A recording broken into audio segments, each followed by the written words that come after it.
کە تێ بگەیت و عەقڵت هەبێ کولی حکمێکی رب العالمین لە مەسلحەتی من و تۆیە، والله لە مەسلحەتمانە. هەندێشتی هەستی پێ دەکەین. خوای پەروەردگار دەفەرمێ وەکولوا وەشرەبوا ولا تسرفوا. ئێستا ئەمرێک و نەهیەک.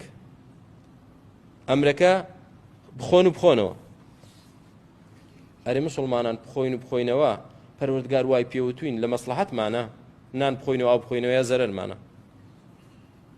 هیچ کەسێک هەیە لەسەر ڕووی زەوی بڵێ وەڵاهی ئەو فەرمانەی خوای گەورە غەڵەتە لە شوێنی خۆی نییە کاکە بۆ نان بخۆین بۆ ئاو بخۆینەوە. هەموو دەڵێ وەڵا جا فعلا دەوەرە تۆ ئاو مەخۆ و نان مەخۆ دەمری لە برسان.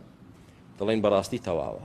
بۆ چونکە فعلا هەستی پێ دەکەیت، لاشت هەستی پێ دەکا کە چەند ڕۆژێک نان نەخۆیت و ئاو نەخۆیتەوە تیا دەچیت. بەڵگەی دووەم بزانین دەفەرمێکی وەلا توسریفوا زێدەڕەوی مەکەن. زۆر خواردن چۆنە جەماعەت؟ زەرەرە یا زەرەر نییە؟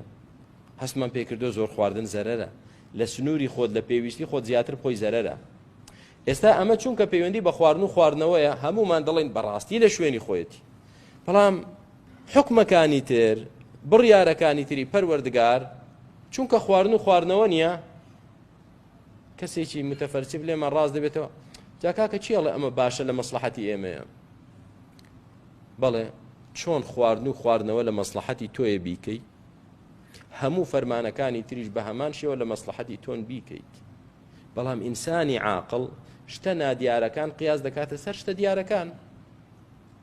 و چۆن ئیسرافکردن زەرەرە بۆ تۆ هەموو شتە حرامکراوەکانی تریش زەرەرە بۆ تۆ.